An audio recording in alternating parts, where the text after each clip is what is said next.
Somos una iglesia Cristo abarcante, comprometidos únicamente con Jesús y con su evangelio, porque a través de él tenemos libertad y una esperanza eterna, la esperanza de que un día él regresará por nosotros, por su iglesia, ¿verdad? Y disfrutaremos de él y gozaremos de él eternamente, y le conoceremos y le veremos, como dice Pablo, le veremos tal como él es, ¿verdad? Entonces esa es nuestra esperanza, y por eso te voy a pedir que abras tu Biblia en el libro de Daniel. Vamos a continuar estudiando esta porción de la escritura que nos da testimonio de Daniel, de su carácter, de lo que tuvo que enfrentar estando, como ya lo hemos hablado en las sesiones anteriores, en una de las naciones no solamente más poderosas de la historia, sino también en una de las naciones más corrompidas y llenas de maldad que han existido en la historia. Pero también vamos a ver cómo Dios actúa y obra de manera soberana dentro de un plan redentor, y cómo Dios va orquestando las cosas para hacer que sus planes y lo que Él ha determinado se lleve a cabo sin que absolutamente nada ni nadie pueda impedirlo o pueda interrumpirlo en determinado momento. Ahora, de acuerdo a la tradición, de acuerdo a los estudiosos, ¿no? a teólogos, a comentaristas, el libro de Daniel es básicamente algo que Daniel mismo escribe, pero no conforme van ocurriendo los hechos, sino es algo que Daniel escribe al final de sus días. Eso significa que lo que Daniel registra en el libro es lo que, inspirado por el Espíritu Santo, Daniel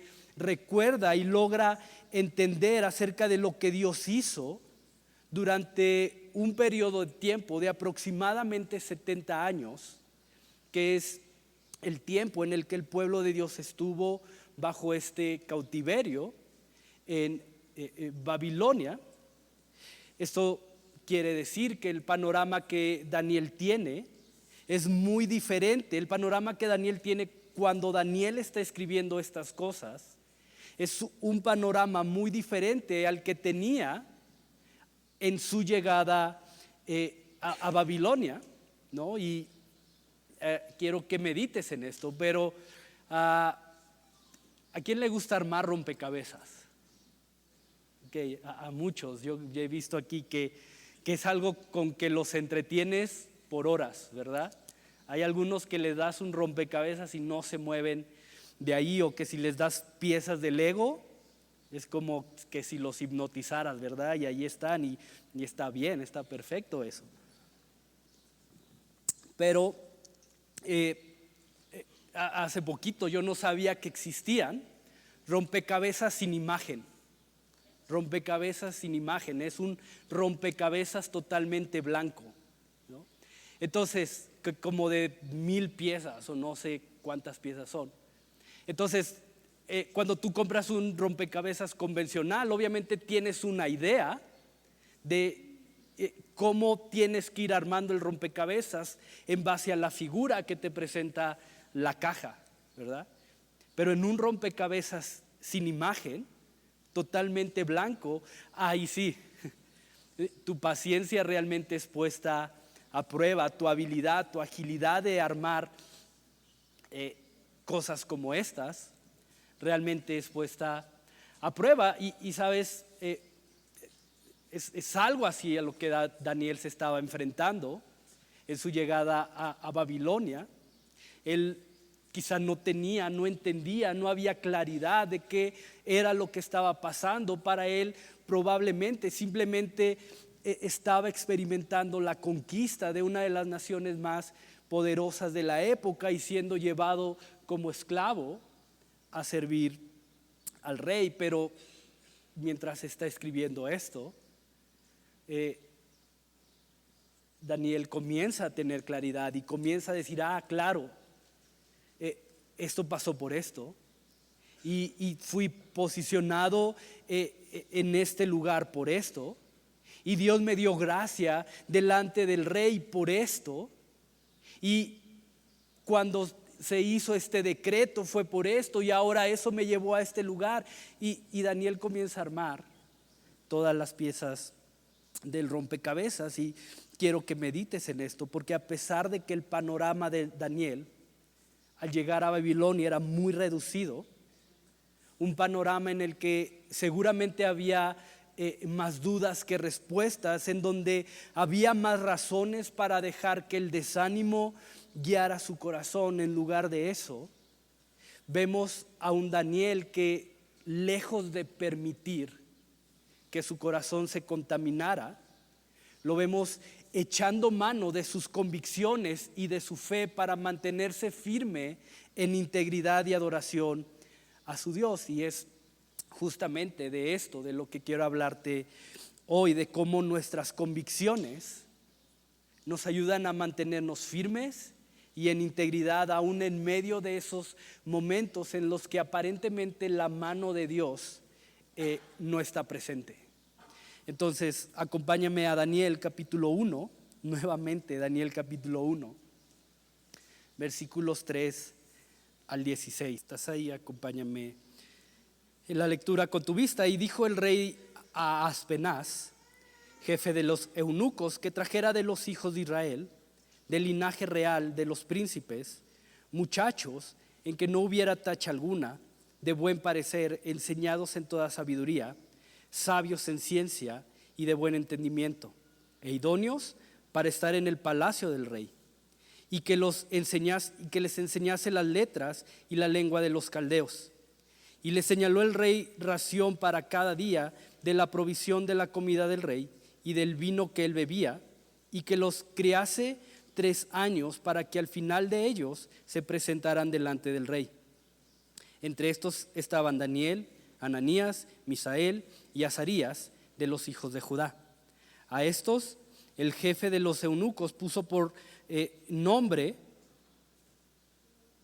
a Daniel puso Belsasar, a Ananías Sadrac, a Misael Mesac y a Azarías Abed-negó. Y Daniel propuso en su corazón no contaminarse con la porción de la comida del rey, ni con el vino que él bebía. Pidió, por tanto, al jefe de los eunucos que no se le obligara a contaminarse. Y puso Dios a Daniel en gracia y en buena voluntad con el jefe de los eunucos. Y dijo el jefe de los eunucos a Daniel: temo a mi señor, el rey, que señaló vuestra comida y vuestra bebida, pues luego que él vea vuestros rostros más pálidos que los de los muchachos que son semejantes a vosotros, condenaráis para mí con el rey mi cabeza. Entonces dijo Daniel a Melsar, que estaba puesto por el jefe de los eunucos sobre Daniel, Ananías, Misael y Azarías: te ruego que hagas la prueba con tus siervos por 10 días y nos des legumbres a comer y agua a beber. Compara luego nuestros rostros con los rostros de los muchachos que comen de la ración de la comida del rey, y haz después con tus siervos según veas. Consintió pues con ellos en esto y probó con ellos 10 días. Y al cabo de los 10 días pareció el rostro de ellos mejor y más robusto que el de los otros muchachos que comían de la porción de la comida del rey. Así pues, Melsar se llevaba la porción de la comida de ellos y el vino que habían de beber, y les daba legumbres. Y voy a pararme ahí y voy a orar. Señor, gracias porque tú no te equivocas, Señor, porque nada te sorprende, porque nada sale, Señor, de tus dominios, de tu control, de tu voluntad, Señor. Que aún como lo hemos estado viendo en las sesiones pasadas, aún tú puedes usar al mal y al malvado para tus propósitos eternos, Señor. Porque nada escapa de tu voluntad, Señor, nada escapa de tu soberanía, porque todas las cosas son tuyas, Señor. Porque todo fue hecho para tu gloria, para alabanza tuya, Señor. Entonces, ayúdanos a descansar en esa soberanía, Señor, en el Dios que es bondadosamente soberano, como también lo hemos estado viendo, Señor. Y ayúdanos a entender que necesitamos tomar de ti una identidad que nos permita mantenernos firmes en medio de la prueba, en medio de las aflicciones, en medio de la angustia, en medio aún de aquellos momentos en los que la maldad parece predominar. Te lo pido en el nombre de Jesús. Amén. Sabes, muchas veces en nuestro caminar en Cristo, muchas veces como discípulos, tratamos o queremos ocupar un lugar que no nos corresponde y que ni siquiera tenemos la capacidad de ocupar, y es la de ser juez y tratar de entender la mente de Dios y sus planes. Y la realidad es que no hay nada de lo cual estamos más lejanos que de esto. Dice Pablo en Romanos 11, ¿quién ha entendido la mente del Señor? ¿Quién puede decir que se ha parado delante de Él y darle un consejo? ¿Quién puede decirle a Dios qué hacer o qué no hacer? Lo intentamos, lo tratamos, creemos que podemos venir delante de Dios y decirle, mira Dios, ¿por qué no haces así las cosas? Oye Dios, ¿por qué no quitas esto? ¿Por qué no te llevas esto? ¿Por qué no me das esto? ¿Por qué no me devuelves esto? Mira, creo que sería mejor, más fácil, si las cosas fueran de esta manera. La realidad es que, no sé si has oído este dicho que dice, ¿quieres hacer reír a Dios? Cuéntales tus planes, ¿verdad? Pero sabes, yo creo que más que reírse, Dios es movido a misericordia cuando tú y yo venimos con nuestros planes, con nuestros consejos, y nos ve con esa ternura y nos dice, hijo, no sabes ni lo que me estás pidiendo. Mira lo que dice Isaías 40, no pierdas Daniel, ahorita vamos a regresar ahí, pero Isaías, un par de libros atrás de Daniel, Isaías 40, versículo 12, Isaías 40, 12 al 14, dice, ¿quién midió las aguas con el hueco de su mano y los cielos con su palmo? Con 3 dedos juntó el polvo de la tierra y pesó los montes con balanzas y con pesas los collados. ¿Quién enseñó al Espíritu de Jehová o le aconsejó enseñándole? ¿A quién pidió consejo para ser avisado? ¿Quién le enseñó el camino del juicio o le enseñó ciencia o le mostró la senda de la prudencia? ¿Quién? Por eso te repito una vez más, muchas veces queremos ocupar un lugar que ni nos corresponde ocupar y que ni siquiera tenemos la capacidad de ocupar. Y sabes, hay momentos en la vida en que si tratamos de entender por qué Dios permite o dirige determinadas cosas en nuestra vida, lo único que vamos a encontrar va a ser una terrible confusión y nada más. Y no sé si estás conmigo en esto, pero yo he podido comprobar, he podido entender que ante estos momentos que no tienen sentido, ante estos momentos que escapan de mi lógica o de mi entendimiento, tengo 2 opciones. O me aferro en mi necedad y mi falta de comprensión a tratar de entender lo que Dios está haciendo y me consumo tratando de resolverlo, tratando de encontrar un por qué, un para qué, por qué a mí, por qué yo, Señor. Me consumo tratando de tener respuestas a esto, o me humillo y busco el descanso que solo puedo encontrar cuando verdaderamente aprendo a confiar en el Dios que es soberano. Y quiero recordarte esto porque es el fundamento sobre el cual no solamente el libro de Daniel, sino la historia de principio a fin está cimentada, pero cada acto que de manera soberana Dios controla y dirige, no solo en el orden de lo creado, sino aún en nuestra propia vida, bajo este plan de redención que Él ha diseñado, viene precedido de un carácter bondadoso. Dios es bueno. Dile al que está a tu lado, si lo crees o no, pero dile: Dios es bueno. Dios es bueno. Y todo lo que Dios hace viene precedido justamente de eso, de un carácter bondadoso. Eso quiere decir que todo lo que Dios hace, lo hace para generar en nosotros un bien mayor y un bien eterno. Y quiero que medites en esto, porque cuando verdaderamente confiamos y descansamos en que Dios es bondadosamente soberano, nos encontramos con la realidad de que todas las cosas, como dice Pablo en Romanos 8, todas las cosas verdaderamente nos ayudan para bien. Ahora, de acuerdo a la tradición, se cree que Daniel tiene 17 años cuando Nabucodonosor conquista Jerusalén y toma a los hebreos como esclavos.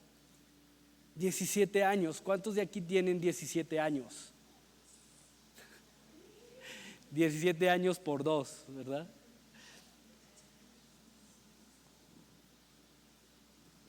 Un joven más o menos de tu edad, siendo arrancado de su familia, siendo arrancado de su tierra, de sus costumbres, de sus tradiciones, para ser llevado como esclavo ante un rey cruel, violento, a una de las naciones más crueles y violentas que han existido.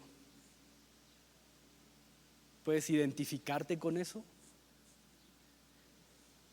Y quiero que medites en esto, porque de acuerdo al versículo 3, el rey Aspenaz, este jefe a cargo de los eunucos, pide que se traigan muchachos del linaje real de los príncipes.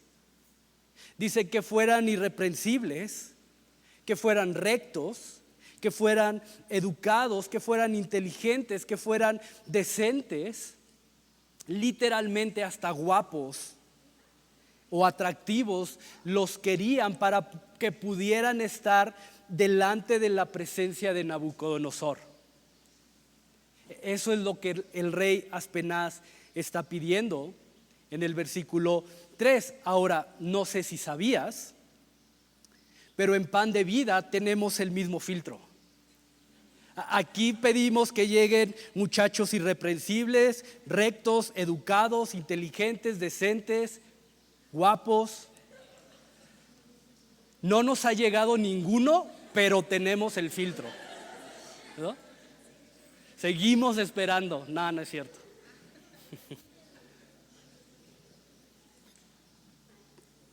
Entonces esto es lo que está pidiendo el rey. Esto quiere decir que Daniel no era como el resto de los jóvenes hebreos, no solo por sus cualidades, sino aún por su linaje, linaje real, descendiente de David. Esto lo posicionaba dentro de un grupo de personas importantes, con determinado valor, con identidad, con honra, dentro de Judá, de Jerusalén. Pero era en Babilonia, Daniel no era más que un siervo más a las órdenes de Nabucodonosor. Ahora hay dos detalles muy interesantes aquí y quiero que pongas mucha atención a esto. Hay dos detalles muy interesantes aquí. El primero es que Aspenaz ordena que se le cambie el nombre por un nombre babilónico que para cualquier hebreo hubiera sido humillante haber sido llamado de esa manera. Si te fijas en el versículo 7, Aspenaz ordena que se le llame Belsasar, que su significado es Bel protege tu vida. Bel protege tu vida. Eso es lo que significa Belsasar. Eso significa que cada vez que alguien llamaba a Daniel con este nombre, estaba declarando que no era su Dios quien lo protegía, sino era el Dios Bel quien estaba protegiendo su vida ahora en Babilonia. Y no solo esto, también quiero que veas este detalle. Este detalle es muy interesante porque desde que Daniel llega a Babilonia, dice el texto que queda a cargo de Aspenaz, que es jefe de ¿quién? De los eunucos. Ahora, un eunuco era un hombre varón a quien se le mutilaba todo, se le mutilaba completamente su aparato reproductor. Eso es lo que era un eunuco. Alguien a quien se le mutilaba completamente su aparato reproductor. Eso no solo producía en la persona un cambio en su aspecto físico, sino que hormonalmente producía también afectaciones significativas, lo que producía también daños en diferentes áreas de su cuerpo, de su organismo, ¿no? De hecho, era por su naturaleza, era algo que por su naturaleza, por lo cruel, por inclusive lo arriesgado de la práctica, era algo que Dios había prohibido realizar entre su pueblo, tanto en hombres como en animales. Era algo arriesgado, obviamente. Con los avances médicos de la época, pues era fácil que murieran de una hemorragia o bien de una infección en esa parte de su cuerpo y morían. Entonces era una práctica cruel, era una práctica arriesgada que Dios había dicho a su pueblo: no quiero que ustedes practiquen esto. Porque además era una práctica común dentro de las civilizaciones orientales. Ahora, al estar a cargo del jefe de los eunucos y por la posición que iba a ocupar dentro del palacio, es bastante seguro que Daniel, junto con Misael, Ananías y Azarías, hayan sido sometidos a esta práctica. Ahora, quiero que vean lo interesante de esto, porque el hecho de que a Daniel se le cambie el nombre y el hecho de que seguramente se le convirtió en un eunuco entrenado en el conocimiento de la lengua, de la cultura y de las tradiciones babilónicas, que era el propósito, como lo leímos en el versículo 5, de tenerlo por 3 años en entrenamiento antes de poder ser presentado delante de Nabucodonosor, más allá de un acto de humillación, que lo era un acto estratégicamente planeado para arrancar de Daniel su identidad original, pero al mismo tiempo cultivar en él una nueva identidad que lo llevara a adoptar las formas, las costumbres, la manera de pensar de la nación en la cual ahora se encontraba Daniel, es decir, era borrar de él cualquier registro, cualquier rasgo que lo ligara a la identidad que Dios había colocado en él, para abrazar una identidad que lo ligara a Babilonia. Y lo mencionamos en semanas pasadas, ¿no? Pero Babilonia bíblicamente es un símbolo que representa la totalidad de la maldad.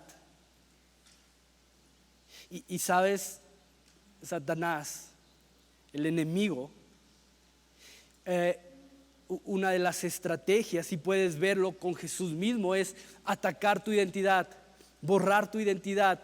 Si eres el Hijo de Dios, identidad, haz esto. Con que eres el Hijo de Dios, entonces tírate de este lugar y Dios te va a proteger, si es que eres el Hijo de Dios. Y el enemigo está atacando la identidad, y vemos como la identidad de Daniel es atacada aquí. Y vemos como el enemigo, a través de la cultura, a través de la música, a través de los programas de televisión, a través de los contenidos en noticias, a través de las marchas, a través de absolutamente todo, está así, golpeando nuestra identidad. ¿Quieres ser esto? Siéntete en la libertad de hacerlo.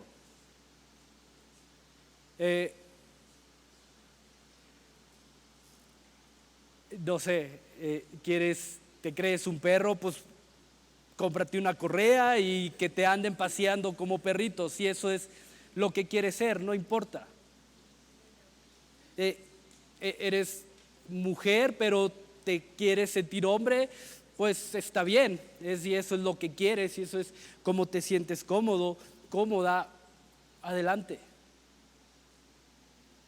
Y nuestra identidad es completamente atacada y bombardeada todos los días, porque es la trampa más efectiva, pero al mismo tiempo más sutil, que el enemigo tiene para desviarnos y quitarnos la identidad que Dios ha puesto en nosotros. Y es lo que Daniel está experimentando aquí. Es no solamente un cambio de nombre, no solamente un cambio en su aspecto físico, es tratar de borrar la identidad que Dios había colocado en él para abrazar una identidad que lo ligara a Babilonia, a su cultura.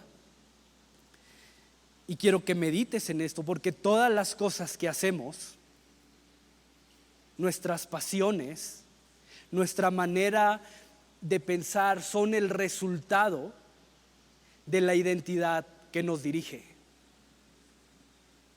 El cómo tú piensas, lo que haces, lo que anhelas, tus gustos, son el resultado de la identidad que te dirige. Ahora, cuando hablamos de identidad, hablamos de la esencia que define lo que somos, y quiero que medites en esto, porque lo que somos guía lo que hacemos. Está completamente relacionado lo que eres con lo que haces. Jesús lo dijo así: por sus frutos serán conocidos. Y tienes que saber esto, porque en el reino de Dios es más importante quién eres que lo que haces. En el reino de Dios es más importante quién eres que lo que haces. Por eso es necesario comprender que en Jesús no solamente tenemos perdón, que en Jesús no solamente tenemos reconciliación, que en Jesús, como lo cantábamos hace un momento, no solamente tenemos la seguridad de una vida eterna a su lado, sino que en Jesús nos es dada una nueva identidad, una identidad definida por quién es Dios y por lo que Él ha hecho o por lo que Él ha declarado que ahora somos en Él. En Jesús nos es dada una identidad que es definida por lo que Él es y por lo que Él ha declarado que ahora somos cuando estamos en Él. Acompáñame a 1 Corintios capítulo 15, versículos 9 y 10, por favor. Repito, 2 Corintios 5, 17, de modo que si alguno está en Cristo, nueva criatura es. Las cosas viejas pasaron, he aquí todas son hechas nuevas. Y todo esto proviene de Dios, quien nos reconcilió consigo mismo por Cristo y nos dio el ministerio de la reconciliación. De modo que si alguno está en Cristo, nueva criatura es. Entonces, bajo esa nueva identidad que nos es dada cuando somos posicionados en Jesús, somos capacitados para glorificar a Dios. Somos capacitados para poder someternos a su voluntad y agradarle por medio de lo que hacemos. Por eso, si te fijas, Daniel propone en su corazón no contaminarse con la porción de la comida y el vino señalados por Aspenaz, es decir, aun cuando su nombre había sido cambiado y a pesar de que su apariencia exterior había sido modificada, en su corazón Daniel sabía quién era y sabía a dónde pertenecía y tenía la convicción de que su identidad no estaba en lo que Babilonia podía ofrecerle, ni estaba en lo que exteriormente habían hecho al cambiarle su nombre y al modificar su apariencia física. Y sabes, y lo hemos mencionado antes, pero yo no puedo exigirle a un no nacido de nuevo que actúe, que se comporte, que tenga los intereses, los hábitos de aquel que ha recibido y que ahora está posicionado en Cristo. No puedo. Sería frustrante tanto para el que se le exige como el que exige tratar de que un no nacido de nuevo tenga hábitos que reflejen la gloria de Jesús y se sometan a su voluntad.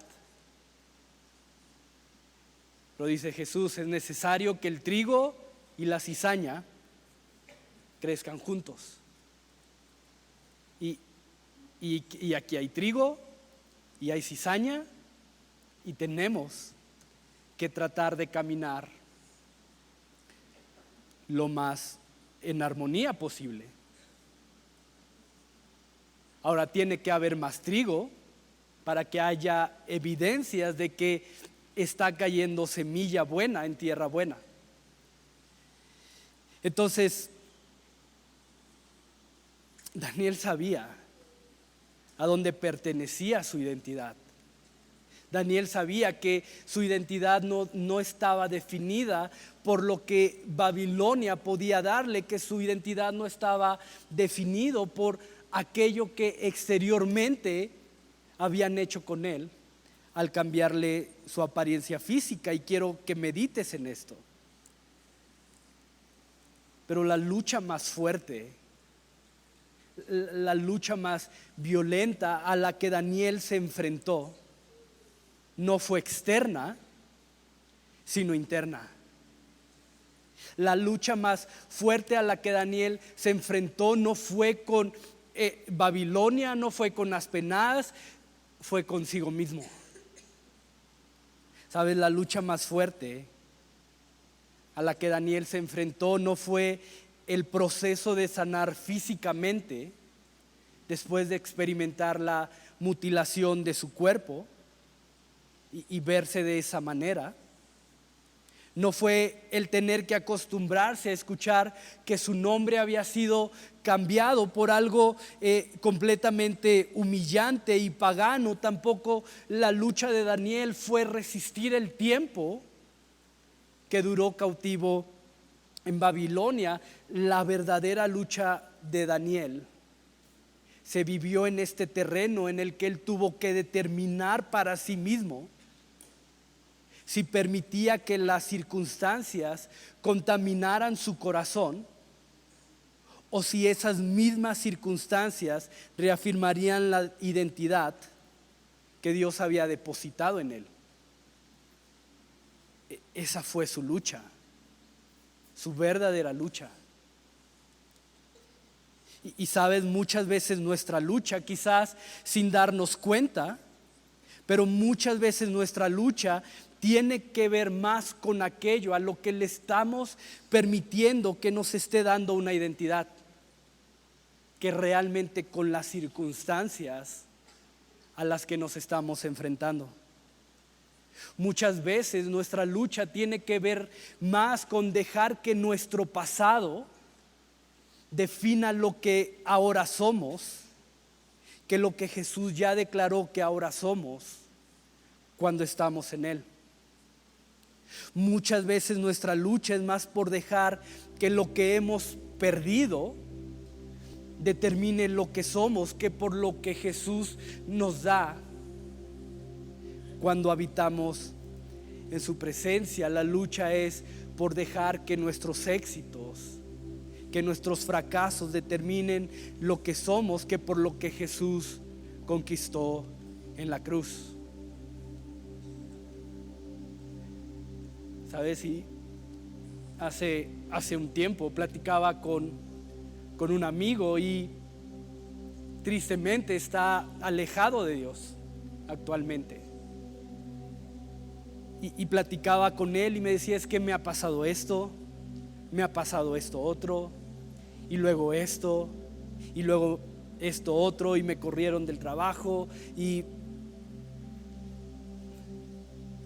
le decía, ok, está bien, sí es difícil, sí es doloroso, sí, obviamente son cosas que vienen y te sacuden, que ponen a prueba tu fe, pero sabes, le decía a este amigo, creo que has abrazado un papel de víctima. Creo que ahora tu identidad es una identidad de víctima, y eso está definiendo lo que hoy eres y lo que hoy haces. Y muchas veces caemos en esto. Muchas veces preferimos seguir aferrados a nuestro pasado, a nuestras circunstancias, a nuestras heridas, que decir, Dios, dejo esto para abrazar la identidad que tú me estás dando. Y te repito, no es que lo que este amigo o a lo mejor tu situación no sea difícil, lo es. Y son cosas dolorosas que tenemos que enfrentar en la vida, sí. Pero tenemos dos opciones. O nos quedamos ahí con eso, definiendo nuestro presente, conduciéndonos a actuar de determinada manera, o simplemente decimos, Dios, aquí estoy, hazme una nueva criatura, dame una nueva identidad. Y quiero que medites en esto, porque si la fuente de donde tomamos nuestra identidad no parte de quién es Dios y de lo que Él ha declarado que somos cuando estamos en Él, lo más probable es que nuestro corazón termine contaminado por las circunstancias, especialmente aquellas que representan una amenaza, una aflicción o quebranto. Y ojo, porque la cosa no se queda ahí. Mi corazón, la cosa no se detiene con un corazón contaminado. Un corazón contaminado es un corazón en el que el desánimo, la queja, la amargura, la falta de paz, la falta de propósito, la falta de valor terminan definiendo lo que somos, y por consecuencia determinando el rumbo de nuestras acciones. Y el libro de Daniel, además de darnos testimonio de un Dios que es bondadosamente soberano, también nos deja ver cómo luce un corazón cuya identidad tiene como origen lo que Dios es y lo que Él ha declarado que somos cuando permanecemos en Él. Y quiero que medites en esto. Quiero que pienses por un momento en esto, pero la identidad de Daniel, la esencia de lo que Daniel era, fue puesto a prueba no bajo la seguridad y la comodidad de Jerusalén. La identidad de Daniel, lo que Daniel verdaderamente era, fue puesto a prueba bajo la amenaza y la humillación de Babilonia. Ahí realmente brotó lo que Daniel era.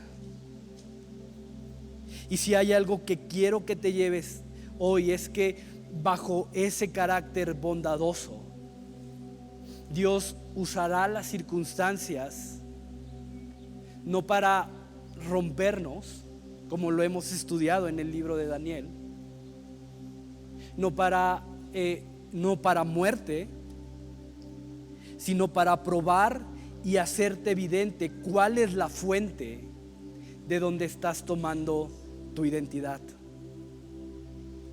¿De dónde estás tomando tu identidad? Porque como te lo comenté anteriormente, lo que haces, tus reacciones, tus pasiones, tus convicciones son el resultado de aquello que interiormente eres. Por eso Salomón, uno de los hombres más sabios que ha existido, nos aconseja que por sobre todas las cosas cuidemos esto, nuestro corazón, porque de él fluye la vida. Y no sé cómo vengas hoy, pero tal vez has estado viviendo bajo una identidad que no es una identidad que Cristo te dio y compró para ti en la cruz. Tal vez has dejado que tu corazón se contamine tanto por las circunstancias que te rodean, que cada decisión que tomas, que cada cosa que haces terminan reflejando tu amargura, tu dolor, tu indiferencia, tu rebeldía, tu enojo, tu falta de propósito, tu falta de valor. ¿Cómo vienes hoy? Pero Jesús lo cambia todo. Y la buena noticia que hoy podemos escuchar es que Él puede, y en su bondadosa soberanía quiere restaurar y sanar tu corazón y restaurar en ti esa identidad que descansa y encuentra su paz y su propósito en el Dios que es bondadosamente soberano. ¿Cómo vienes hoy? Y quiero terminar leyéndote Salmo 143. Ve por favor allá.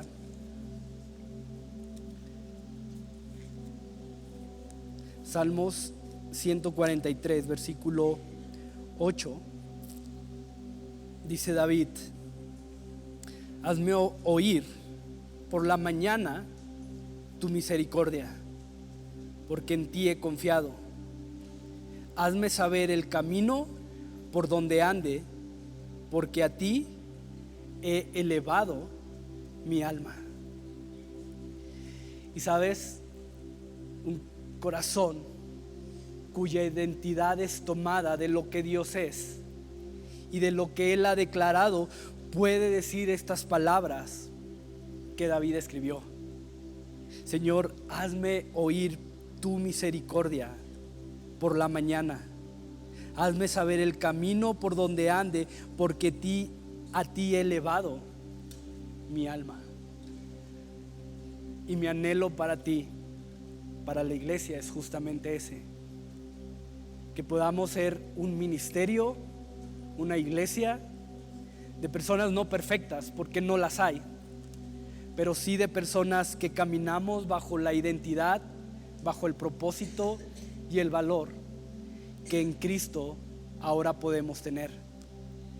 Entonces, no sé cómo vienes hoy, te repito, pero si tú reconoces que esa identidad sobre la cual has venido caminando no es la identidad que Cristo te ha dado, hoy es un buen día para decirle: Señor, restaura en mí esa identidad, pon en mí esa identidad y ser lo que tú quieres que sea, para poder agradarte, someterme a tu voluntad y agradarte con lo que hago. Entonces tómate un minuto ahí en tu lugar mientras pasan los muchachos de la alabanza y podemos terminar adorando y dándole gracias